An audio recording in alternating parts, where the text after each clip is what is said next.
ಜೈವಿಂಗ್. ಈ ದಿನ ಬಾಬಾ ಸಾಹೇಬ್ ಅಂಬೇಡ್ಕರ್ ಅವರು ಪರಿನಿರ್ವಹಣೆ ದಿನ. 69ನೇ ವರ್ಷ ಪ್ರಯುಕ್ತ ಮೇಸ್ನಪಳ್ಳ ಗ್ರಾಮದಲ್ಲಿ ಬಾಬಾ ಸಾಹೇಬ್ ಅಂಬೇಡ್ಕರ್ ಪುತ್ಥಳಿಗೆ ಪುಷ್ಪವನ್ನು ಅರ್ಪಿಸಿ ಸಮಸ್ತ ಗ್ರಾಮಸ್ಥರು ಬಂದು ಬಾಬಾ ಸಾಹೇಬ್ ಅಂಬೇಡ್ಕರ್ಗೆ ಗೌರವ ಸೂಚಿಸಿದ್ದಾರೆ. ಹಾಗೂ ನಮಗೋಸ್ಕರ ಬಾಬಾ ಸಾಹೇಬ್ ಅಂಬೇಡ್ಕರ್ ತಮ್ಮ ಜೀವನವನ್ನೇ ಮುಡುಪಾಗಿಟ್ಟು ಈ ಭಾರತ ದೇಶದ ಸಮಸ್ತ ನಾಗರಿಕರಿಗೂ ಸಂವಿಧಾನವನ್ನು ಕೊಟ್ಟರು. ಆದರೆ ಈಗ ನಮ್ಮನ್ನಾಳುವ ಸರ್ಕಾರಗಳು, ಈಗ ನಮ್ಮ ಕೇಂದ್ರ ಸರ್ಕಾರ ಕಾರ್ಮಿಕ ವಿರೋಧಿ ಕಾನೂನನ್ನು ಜಾರಿಗೆ ತಂದಿದ್ದಾರೆ. ಕಾನೂನ ರೀತಿ ಎಂದರೆ ಕಾರ್ಮಿಕರಿಗೆ ಕಾಯಮಿಲ್ಲದಂತೆ ಕಾರ್ಮಿಕರು ಗುತ್ತಿಗೆದಾರರಾಗಿ ದುಡಿಯಬೇಕಾಗಿ ಬರುತ್ತದೆ. ಈಗಿನ ಕಾರ್ಮಿಕರಿಗೆ PIC ಇಲ್ಲ, PF ಇಲ್ಲ, ಅವರಿಗೆ ಜೀವನದ ಯಾವುದೇ ಒಂದು ಅನುಕೂಲಗಳಿಲ್ಲದೆ ಗುಲಾಮರಾಗಿ ದುಡಿಯುವಂಥ ಕಾನೂನನ್ನು ನಮ್ಮ ಕೇಂದ್ರ ಸರ್ಕಾರ ಜಾರಿ ಮಾಡಿದೆ. ಅದಕ್ಕೋಸ್ಕರ ನಮ್ಮ ಸಮಸ್ತ ನಾಗರಿಕರು ಹಾಗೂ ಕಾರ್ಮಿಕರು ಇದರ ಬಗ್ಗೆ ಧ್ವನಿ ಎತ್ತಬೇಕು. ಧ್ವನಿ ಎತ್ತಿ ಈ ಕಾನೂನು ವಿರೋಧಿಯನ್ನು ನಾವು ವಿರೋಧಿಸಬೇಕು. ಏಕೆಂದರೆ ಇವರು ಮೊದಲು ರೈತರ ವಿರೋಧಿಯಾಗಿದ್ದರು. ರೈತರಿಗೂ ವಿರೋಧಿನೇ, ಕಾರ್ಮಿಕರಿಗೂ ವಿರೋಧಿನೇ, ಹಾಗೂ ನಾಗರಿಕರಿಗೂ ವಿರೋಧಿಯಾಗಿ ಈ ನಮ್ಮ ಕೇಂದ್ರ ಸರ್ಕಾರ ನಮ್ಮನ್ನು ಆಳುವ ಈ ಮೋದಿಯವರು ಈ ಗುಲಾಮ್ಗಿರಿ ರೀತಿಗೆ ಭಾರತ ದೇಶವನ್ನು ತೆಗೆದುಕೊಂಡು ಹೋಗ್ತಾ ಇದ್ದಾರೆ.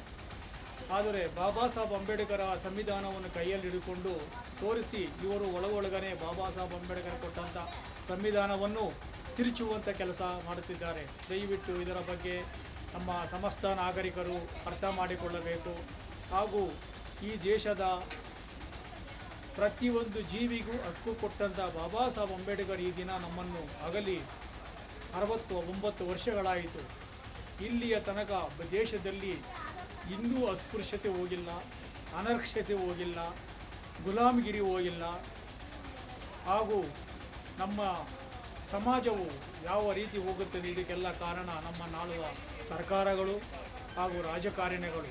ಏಕೆಂದರೆ ಬಾಬಾ ಸಾಹೇಬ್ ಅಂಬೇಡ್ಕರ್ ಅವರು ಸಂವಿಧಾನ ಬರೀಬೇಕಾದರೆ ಸಂವಿಧಾನಕ್ಕೆ ಬರಬಾರದಂತ ಹೇಳಿಬಿಟ್ಟು ಈ ಮನುವಾದಿ ಸರ್ಕಾರಗಳು ಬಾಬಾ ಸಾಹೇಬ್ ಅಂಬೇಡ್ಕರ್ ಅನ್ಯಾಯ ಮಾಡಿದ್ದಾರೆ. ಈಗಲೂ ಬಾಬಾ ಸಾಹೇಬ್ ಅಂಬೇಡ್ಕರ್ಗೆ ಅನ್ಯಾಯ ಮಾಡುತ್ತಿದ್ದಾರೆ. ಆದರೂ ಬಾಬಾ ಸಾಹೇಬ್ ಅಂಬೇಡ್ಕರ್ ಅವರು ನಮಗೆ ಕೊಂಡಂಥ ಸಂವಿಧಾನ ಅಡಿಯಲ್ಲಿ ನಾವೆಲ್ಲ ಬದುಕಬೇಕಂದರೂ ಈಗ ಶೋಷಿತ ಸಮಾಜ ಬಾಬಾ ಸಾಹೇಬ್ ಅಂಬೇಡ್ಕರ್ಗೆ ಏನು ಕೊಟ್ಟಿದ್ದೀವಿ ಅನ್ನೋ ಒಂದು ಅರಿವೇ ಇಲ್ಲ. ಬಾಬಾ ಸಾಹೇಬ್ ಅಂಬೇಡ್ಕರ್ ನಮಗೆ ಈ ಸಂವಿಧಾನ ಕೊಡಬೇಕಾದರೆ ತನ್ನ 4 ಮಕ್ಕಳನ್ನು ಬಲಿ ಕೊಟ್ಟು ನಮಗೆ ಸ್ವತಂತ್ರವಾಗಿ ಬದುಕುವಂಥ ಹಕ್ಕುಗಳನ್ನು ಕೊಟ್ಟರು. ಆದರೆ ಈ ಶೋಷಿತ ಸಮಾಜ ಆಗ ಬಾಬಾ ಸಾಹೇಬ್ ಅಂಬೇಡ್ಕರ್ಗೆ ಸಂವಿಧಾನ ಬರೆಯೋಕ್ಕೆ ವೋಟ್ ಹಾಕದೇ ಬಾಬಾ ಸಾಹೇಬ್ ಅಂಬೇಡ್ಕರನ್ನು ಸೋಲಿಸುವುದು ಈ ಶೋಷಿತ ಸಮಾಜವನ್ನೇ. ಈಗಲೂ ಬಾಬಾ ಸಾಹೇಬ್ ಅಂಬೇಡ್ಕರ್ ಹೆಸರು ಹೇಳಿಕೊಂಡು ಅವರ ಹೆಸರಿನಲ್ಲಿ ದುಡಿದುಕೊಂಡು ಬದುಕುತ್ತಿರುವಂಥ ಶೋಷಿತ ಸಮಾಜ ಅವರು ಕೊಟ್ಟಂಥ ಹಕ್ಕುಗಳನ್ನು ಸಮಾಜಕ್ಕೆ ಯಾವ ರೀತಿ ನಾವು ತಿಳಿಸಬೇಕೆಂಬುದನ್ನು ಅರಿವೇ ಇಲ್ಲದಂಥ ಪರಿಸ್ಥಿತಿಯಲ್ಲಿದೆ ಈ ಶೋಷಿತ ಸಮಾಜದ ನಾಯಕರುಗಳು, ಹೋರಾಟಗಾರರು ಹಾಗೂ ಸಮಾಜದ ಒಂದು ಏಳಿಗೆಗೆ ಎಷ್ಟು ದುಡಿದ ನಮ್ಮ ಬಾಬಾ ಸಾಹೇಬ್ ಅಂಬೇಡ್ಕರ್ಗೆ ನಾವು ಏನು ಕೊಟ್ಟಿದ್ದೀರಿ ಅನ್ನೋ ಒಂದು ಅರಿವೇ ಇಲ್ಲದಂಥ ಒಂದು ದಾರಿಯಲ್ಲಿ ಹೋಗ್ತಾ ಇದ್ದೀರಿ ನಾವು. ದಯವಿಟ್ಟು ಮುಂದಿನ ದಿನಗಳಲ್ಲಿ ನಮಗೆ ವೋಟಿನ ಹಕ್ಕು ಕೊಟ್ಟಿದ್ದು ಬಾಬಾ ಸಾಹೇಬ್ ಅಂಬೇಡ್ಕರ್ ಅವರು. ಆ ವೋಟಿನ ಹಕ್ಕು ಅರಿವೇ ಇಲ್ಲದ ರೀತಿಯಲ್ಲಿ 100, 500 ಬಟ್ಟೆ, ಸೀರೆಗೆ ಹಾಗೂ ಇತರ ವಸ್ತುಗಳಿಗೆ ನಾವು ಬಾಬಾ ಸಾಹೇಬ್ ಅಂಬೇಡ್ಕರ್ ಕೊಟ್ಟಂಥ ಹಕ್ಕನ್ನು, ವೋಟನ್ನು ಮಾರಿಕೊಳ್ತಾ ಇದ್ದೀರಿ. ದಯವಿಟ್ಟು ಶೋಷಿತ ಸಮಾಜ ಬಂಧುಗಳು ಎಲ್ಲರೂ ಇದರ ಬಗ್ಗೆ ಅರಿವು ಮೂಡಿಸಿಕೊಂಡು ವೋಟನ್ನು ಯಾರು ದಯವಿಟ್ಟು ಮಾರಿಕೊಳ್ಳಬೇಡಿ. ವೋಟನ್ನು ಮಾರಿಕೊಂಡರೆ ಆ ವೋಟು ಮಾರಿಕೊಂಡಂಥ ವ್ಯಕ್ತಿಗಳು ತನ್ನ ಮನೆಯ ಕುಟುಂಬದ ಹೆಣ್ಣು ಮಕ್ಕಳನ್ನು ಮಾರಿಕೊಂಡ ಹಾಗೆ ಅಂತ ಹೇಳ್ಬಿಟ್ಟು ನಮ್ಮ ರಾಷ್ಟ್ರ ಕವಿ ಒಬ್ಬರು ಹೇಳಿದ್ದಾರೆ. ಅಂತಹ ಒಂದು ತತ್ವವನ್ನು, ಜ್ಞಾನವನ್ನು ನಾವು ಅಳವಡಿಸಿಕೊಳ್ಳಬೇಕು. ಬಾಬಾ ಸಾಹೇಬ್ ಅಂಬೇಡ್ಕರ್ ಕೊಟ್ಟಂಥ ಒಂದು ದಾರಿಯಲ್ಲಿ ನಾವೆಲ್ಲರೂ ನಡೆಯೋಣ.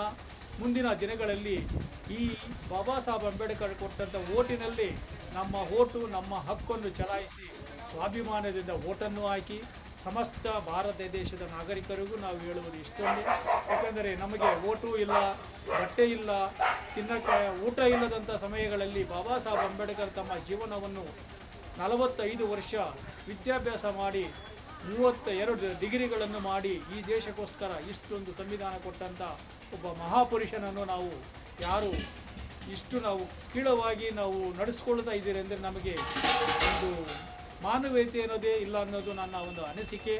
ಇದು ನಮ್ಮ ಒಂದು ಸಮಾಜಕ್ಕೆ ಒಂದು ಏಳಿಗೆಗೆ ದಿಕ್ಸೂಚಿಯಾಗಬೇಕು, ಒಂದು ಜವಾಬ್ದಾರಿ ಬರಬೇಕು.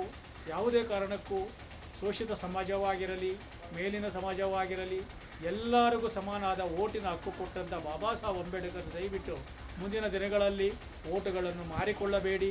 ಮಾರಿಕೊಂಡರೆ ನಮ್ಮ ಮನೆಯ ಹೆಣ್ಣು ಮಕ್ಕಳನ್ನು ನಾವು ಮಾರಿಕೊಂಡ ಹಾಗೆ ಅಂತ ಹೇಳ್ಬಿಟ್ಟು ನಮ್ಮ ಒಬ್ಬ ರಾಷ್ಟ್ರ ಕವಿ ಈ ತತ್ವವನ್ನು ಹೇಳಿದ್ದಾರೆ. ಆ ತತ್ವದ ಮೂಲಕ ನಾವು ನಡೆಯಬೇಕು. ದಯವಿಟ್ಟು ಈ ಬಾಬಾ ಸಾಹೇಬ್ ಅಂಬೇಡ್ಕರ್ ಅವರು ನಮಗೆ ಕೊಟ್ಟಂಥ ಸಂವಿಧಾನವನ್ನು ರಕ್ಷಿಸಿಕೊಳ್ಳೋಣ.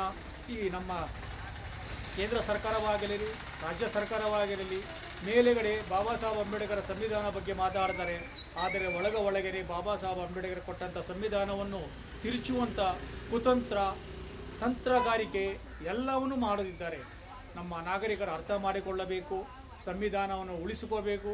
ಸಂವಿಧಾನ ಅಡಿಯಲ್ಲಿ ನಾವು ಗೌರವದಿಂದ ಬದುಕಬೇಕು. ಸಂವಿಧಾನ ಇಲ್ಲ ಅಂದರೆ ನಮಗೆ ಯಾವುದೇ ಕಾರಣಕ್ಕೂ ನಾವು ಈ ದೇಶದಲ್ಲಿ ಆಗಲಿ, ಈ ಭೂಮಿ ಮೇಲೆ ಆಗಲಿ ಬದುಕುವಂಥ ಹಕ್ಕೇ ಇಲ್ಲದ ರೀತಿಯಲ್ಲಿ ಈ ನಮ್ಮನ್ನು ಆಳುವ ಕೇಂದ್ರ ಸರ್ಕಾರವಾಗಲಿ, ರಾಜ್ಯ ಸರ್ಕಾರವಾಗಿರಲಿ, ಇದು ಒಳಗೊಳಗೆ ಕುತಂತ್ರ ಮಾಡುತ್ತಿದ್ದಾರೆ. ಇದನ್ನು ನಾವು ಅರಿತುಕೊಳ್ಳಬೇಕು. ಅರಿತುಕೊಂಡಾಗ ಮಾತ್ರ ನಮ್ಮ ಸಮಾಜ ಮುಂದಿನ ದಿನಗಳಲ್ಲಿ ಬೆಳಕಿಗೆ ಬರುತ್ತೆ. ಈಗ ಕೇಂದ್ರ ಸರ್ಕಾರ ಮನಸ್ಮೃತಿಯನ್ನು ದಾರಿಗೆ ತರಬೇಕು, ಜಾರಿಯಲ್ಲಿ ಮಾಡಿ ನಮ್ಮನ್ನು ಗುಲಾಮರಾಗಿ ಮಾಡಬೇಕೆಂಬುದು ಈ ಕೇಂದ್ರ ಸರ್ಕಾರದ ಕುತಂತ್ರ. ಇದರಿಂದ ನಾವು ಅರ್ಥ ಮಾಡಿಕೊಳ್ಳಬೇಕು. ಆ ಮನಸ್ಮೃತಿಯಲ್ಲಿ ನಮಗೆ ಸಮಾಜದಲ್ಲಿ ಬದುಕುವಂಥ ನೀಚ ಕಾನೂನುಗಳನ್ನು ಮಾಡಿರುವಂಥ ಮನಸ್ಮೃತಿ ಬಾಬಾ ಸಾಹೇಬ್ ಅಂಬೇಡ್ಕರ್ ಅವರು 1923ರಲ್ಲೇ ಅದನ್ನು ದಹನ ಮಾಡಿದರು. ಅದನ್ನು ನಾವು ಮತ್ತೆ ಜಾರಿಗೆ ತಂದರೆ ನಾವು ಮತ್ತೆ 100 ವರ್ಷಗಳ ಹಿಂದೆ ಹೋಗಿ ಮೈಗೆ ಬಟ್ಟೆ ಇಲ್ಲದೆ, ಹೊಟ್ಟೆಗೆ ಊಟ ಇಲ್ಲದೆ, ಒಳ್ಳೆ ನ್ಯಾಯ ನೀತಿಯಿಂದ ಉದ್ಯೋಗ ಇಲ್ಲದೆ ನಾವು ಗುಲಾಮರಾಗಿ ಬದುಕಬೇಕಾಗುತ್ತದೆ. ದಯವಿಟ್ಟು ಸಾರ್ವಜನಿಕರು ಇದನ್ನು ಎಚ್ಚೆತ್ತುಕೊಂಡು ನಾವು ಸಂವಿಧಾನವನ್ನು ಉಳಿಸಿಕೊಳ್ಳಬೇಕು. ಬಾಬಾ ಸಾಹೇಬ್ ಅಂಬೇಡ್ಕರವನ್ನು ನಾವು ಸದಾ ಜ್ಞಾನದಿಂದ ನಡೆದುಕೊಳ್ಳಬೇಕು. ಅವರು ಕೊಟ್ಟಂಥ ಒಂದು ಸಂವಿಧಾನದ ಅಡಿಯಲ್ಲಿ ನಾವು ನಮ್ಮ ಮನೆಯಲ್ಲಿರುವಂಥ ಮಕ್ಕಳಿಗೆ ಸಂವಿಧಾನವನ್ನು ದಿನಕ್ಕೆ ಒಂದು ಪ್ಯಾರಾಗ್ರಾಫ್ ಓದುವಂತೆ ಒಂದು ಪ್ರೇರೇಪಿಸಬೇಕು.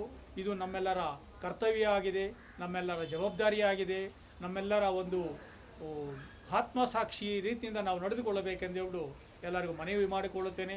ಈ ದಿನ ಬಾಬಾ ಸಾಹೇಬ್ ಅಂಬೇಡ್ಕರ 69ನೇ ಪರಿನಿರ್ವಹಣೆ ಕಾರ್ಯಕ್ರಮಕ್ಕಾಗಿ ನಾವು ಆಯೋಜಿಸಿದ ಕಾರ್ಯಕ್ರಮದಲ್ಲಿ ಈ ಎರಡು ಮಾತನಾಡೋಕ್ಕೆ ಅವಕಾಶ ಕೊಟ್ಟಂಥ ಸಭಿಕರಿಗೆ ನನ್ನ ಭೀಮ ವಂದನೆಗಳು.